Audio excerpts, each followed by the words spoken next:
Conhecendo a palavra para sermos transformados pelo poder de Deus. E hoje lendo em Romanos capítulo 1, o versículo 4. E foi designado Filho de Deus com poder, segundo o Espírito de Santidade, pela ressurreição dos mortos, a saber, Jesus Cristo nosso Senhor. Nós temos visto que Jó, ele passou por uma profunda prova. Todos conhecemos a terrível situação em que Jó se encontrava. Jó perdera todo o seu patrimônio. Jó perdera todos os seus filhos. E tudo no mesmo dia. Jó perdera a sua saúde.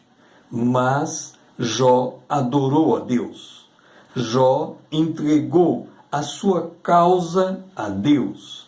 Jó confiou em ter Deus como seu árbitro.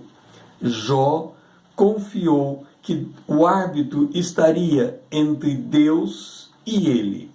Jó creu na soberania de Deus. Saiba que a sua prova, Jó sabia que a sua prova fora dada por Deus. Jó sabia que Deus não revogaria sua ira. E você se lembra de que ira nós estamos falando? Lá no Jardim do Éden, o homem pecara, e porque ele pecou, a morte entrou no mundo e passou para todos os homens, por isso todos pecaram. Jó tinha conhecimento disso por tradição oral, a história veio sendo contada. Jó então tomou para si a mais corajosa posição que se pode ter diante de Deus. Ele resolveu aceitar o juízo divino para expressar a sua fé em Deus. Ora, antes de entender como Jó exerceu sua fé em Deus, vamos verificar em que condição Jó aceitou o juízo divino sobre si. Antes, vamos considerar o sábio conselho de Salomão. Em Eclesiastes capítulo 7, o versículo 2, Salomão disse: melhor é ir à casa onde há luto do que ir à casa onde há banquete, pois naquela casa onde há luto se vê o fim de todos os homens, e os vivos, os que forem à casa onde há luto, tomem em consideração o fim dos homens que ele está presenciando na casa onde há luto. Podemos traduzir esse conselho de outra maneira. Quando você estiver em uma prova, isso é muito importante observar, antes de pensar em vencer, considere primeiro o pior cenário.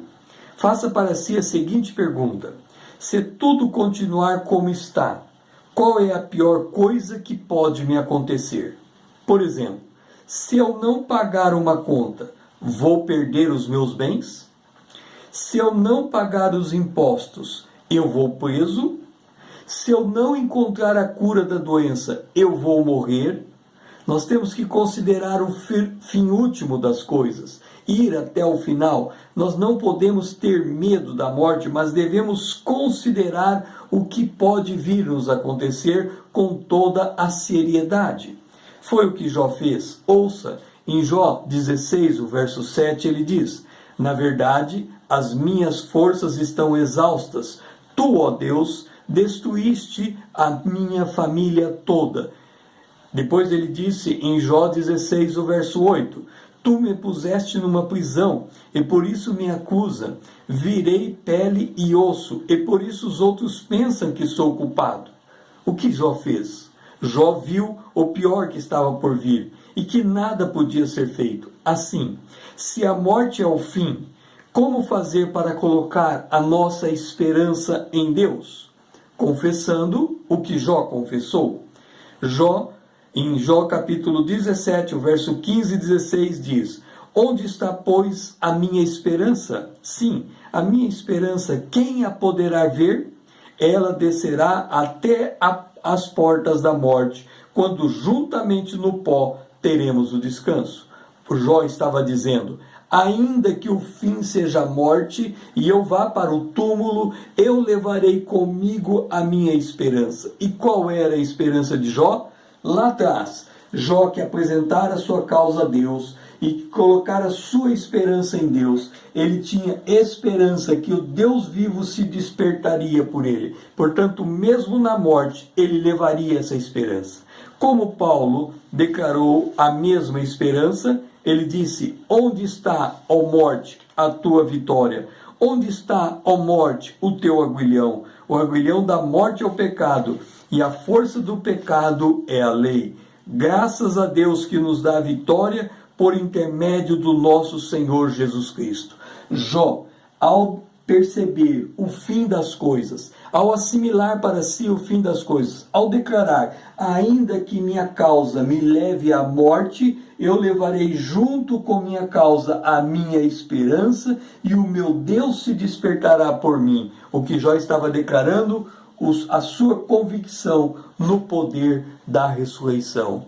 Fique convicto que mesmo que o fim chegue, depois do fim vem a ressurreição. Depois da morte vem a ressurreição.